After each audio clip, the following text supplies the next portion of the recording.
Stranger Things is a Netflix original drama that takes place in a small town in the year 1983. The story follows several people from the town and how they are affected by top-secret government experiments that involve supernatural forces. This show is now extremely popular, and it intentionally mimics everything from the 1970s and 80s that has to do with horror, science fiction, and fantasy. You'll easily notice traces of The Goonies, E.T., Stand By Me, Poltergeist, and Alien. There is so much more to this series as well, including the fact that it's inspired by actual events, and if you're still watching, then I assume that you have watched all 8 episodes just like I have. So let's get started.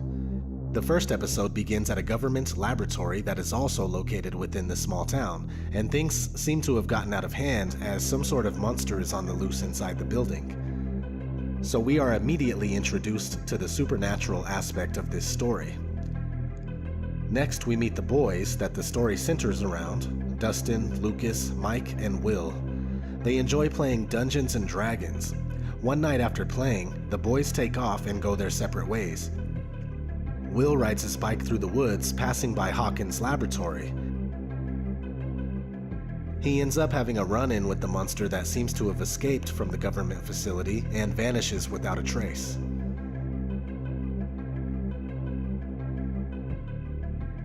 After people notice Will's disappearance, his mom and his friends begin to look for him.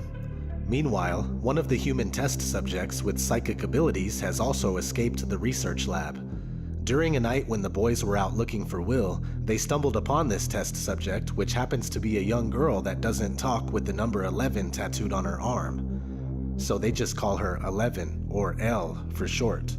That's a generous dose of symbolism all on its own. Anyway, this is where I wanted to get to in the story. The boys, especially Mike, start getting to know L.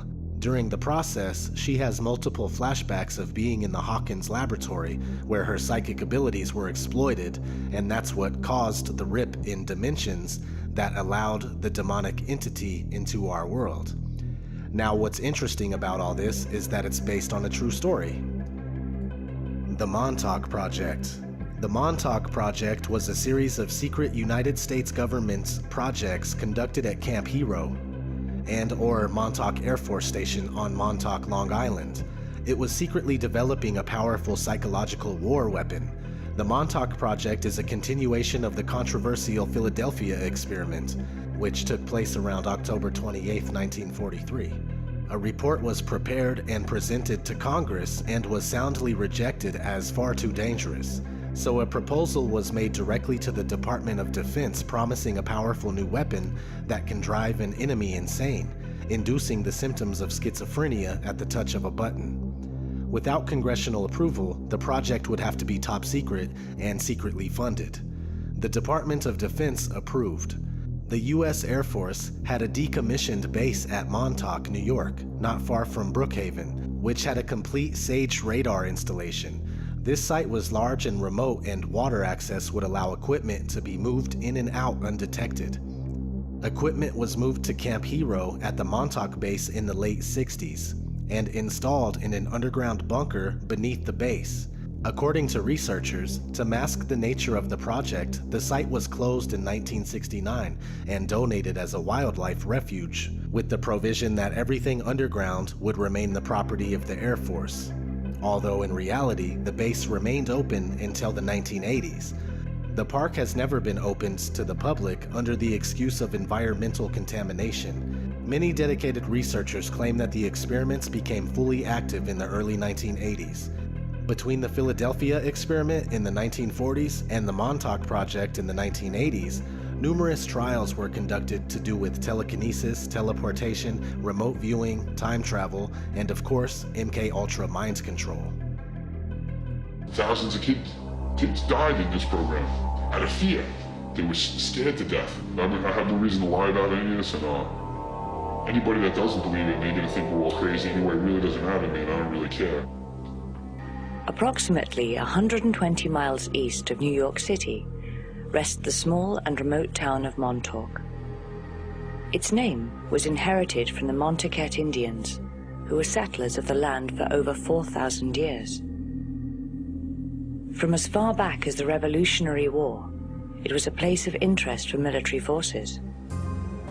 A place of comfort and happiness for most who visit, but there are others who claim that Montauk is the place where unimaginable horrors occurred. Above the seemingly perfect American small town lurks the AN/FPS-35 radar tower, a 70-ton relic of United States Air Force history. On official record, Camp Hero, which was originally Fort Hero, was built in 1942. It was primarily used by the U.S. Air Force during the Second World War. They wanted a large number of programmed boys to be used for mind control operations. The Montauk Boys program, basically, what they were doing, they would pick up boys, young men, off the street and take them to this facility. And it started by picking them up off the streets around Long Island, then New York. Lost kids, left home, living off the streets, do anything for a living to make a few bucks. Runaway teens, prostitutes, foster children, children of drug addicts, whomever was considered expendable, and no one would miss them. But they would also have scouting missions in cities and other locations. They knew the type of genetics they were looking for, and if they saw someone that matched those genetics and that person was easily grabbable, they would take that person. Sometimes they would throw you in a cement room and they would hit you with a wooden pole, or they would take some kind of metal rod and hit you with it. There were a number of different people that would administer the tortures, experiments, programming, etc. They were not always the same person, so that I would not develop any kind of relationship with them, and they would not feel a relationship with me.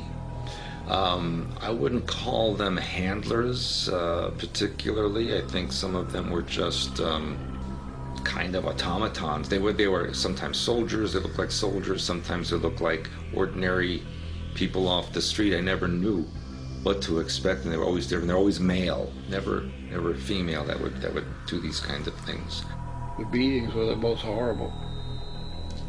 And the fact that they were doing it without the approval of the kids. You know, it was literally kidnapping. One thing they loved to do was drown you, hold you underwater to the point where you were about to give up. They wanted to split the mind. They wanted to shatter the mind. Then they would program each individual piece for something else.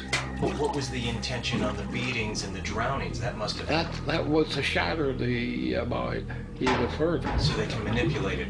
Yes, they can manipulate it. Breaking the psyche of the person to install programming, to fracture the mind pattern, is to make you uncomfortable.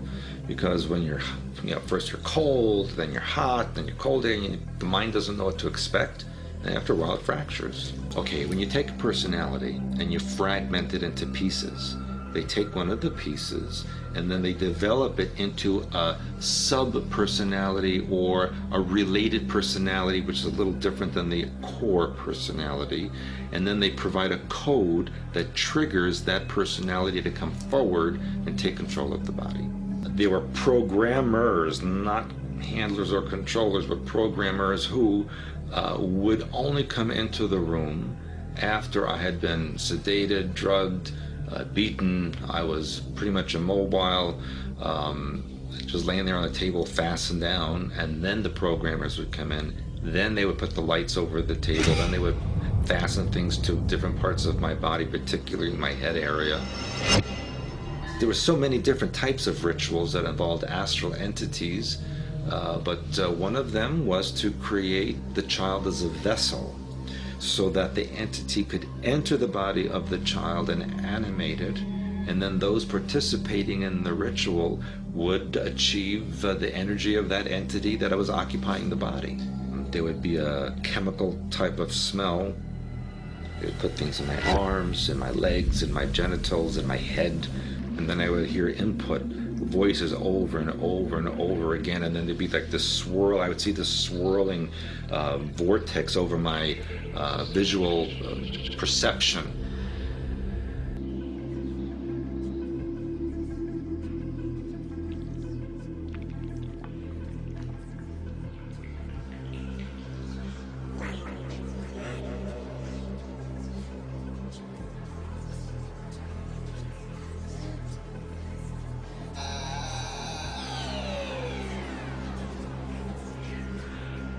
You would get to a point where you just didn't even care anymore because you couldn't even feel the pain anymore.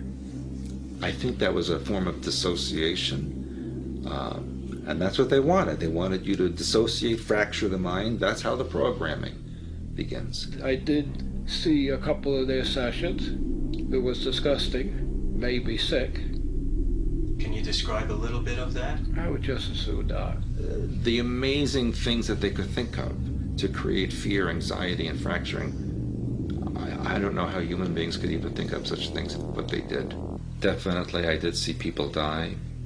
I saw animals being murdered. I saw people being murdered. I saw rapes of all kinds. And I suppose the idea was to desensitize from those things so that if you were programmed to do any of that, it wouldn't make you feel it one way or another. It would be completely neutral to you because you'd been so downloaded with this for so many times. It was no more different than washing your hands. Using children was extremely important because they were innocent and they had extreme fear. The pineal gland excretes a chemical called adrenochrome. And this is a body enhancer, a mind enhancer, a mood enhancer that the Illuminati and the elite use, which is extremely powerful if extracted when a person is at the height of fear. Depending on the kind of programming that they were going to use a particular person for, depending on that person's mind pattern and genetics, they would use drugs like LSD because they were trying to find the combination that would create an altered state that allowed easy downloading of the programming. Some of it was thanks to the Nazis. Some of it was thanks to some alien groups that had been doing this for years. When they take a child who is more afraid than an adult in most situations, and they bring them to a state of extreme fear, and at that moment, they sacrifice them. Then they immediately extract the adrenochrome from the pineal gland, and that was more valuable to them than gold. It was set out, put back in the public as like Manchurian candidate soldiers. They could be activated at any time. And we figure there's at least 100,000 of them done around the country. Nobody was sure of exactly what the Montauk boys trained for. Many of them were used as spies, like Mata Hari, except he was a male. And that was a major part of the program. There's another major part of the program which was swept under the rug, was a lot of the kids were psychics. And they descended on this and trained them as psychics to engage in psychic warfare. And this is where some of the problems have come from in the military since. An insidious alien lineage, disguised as human beings, which they refer to as the Illuminati, has covertly enslaved the human race since its inception. The Swerdlows further claim that the Illuminati control our thoughts, partially by poisoning our food and water supply. Nazi scientists knew that there were certain things, chemicals, that they could put in food and water and medication to dumb down the brain, damage the body, make the person weaker so that they could be more controllable. Things like fluoride, chlorine in the water, mercury and aluminum in your food. All these things, when you ingest them, basically create heavy metal toxins in your body. And after a while, you become like a walking antenna. You become almost metallic. You pick up the ELF and microwave signals and scalar waves that are transmitted from satellites and cell phone towers, etc., so that you're constantly available for programming 24/7. We live in a world of now over 7 billion people. The Illuminati, or those who could claim connection to Illuminati, are really just a few 100,000. So the odds are stacked against them. If everyone in the world rebelled against the Illuminati, they could be overrun in moments.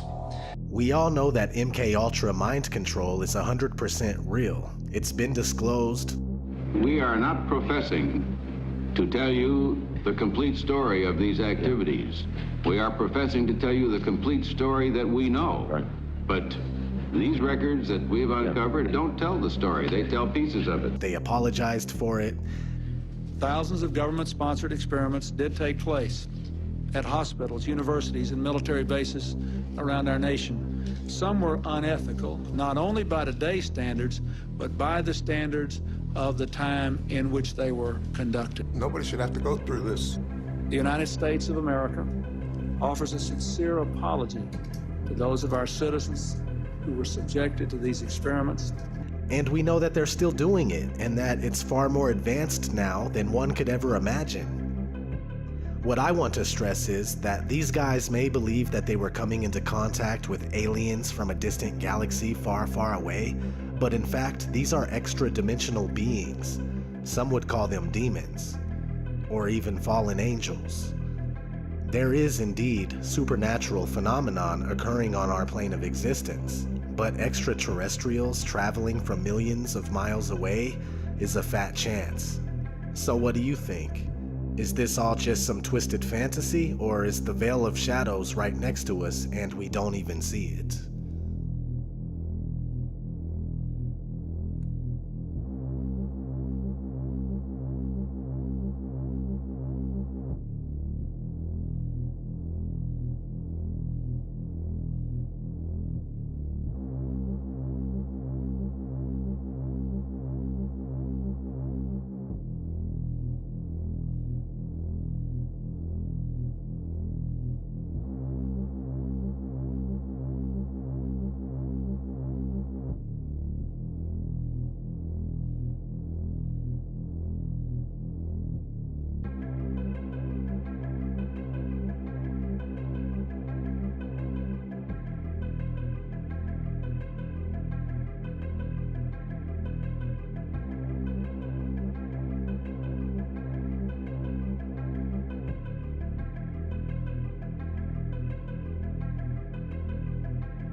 When the Freedom of Information Act released a bunch of documents, you found out that all these different subjects that had taken this chemical all experienced the same phenomena under the drug.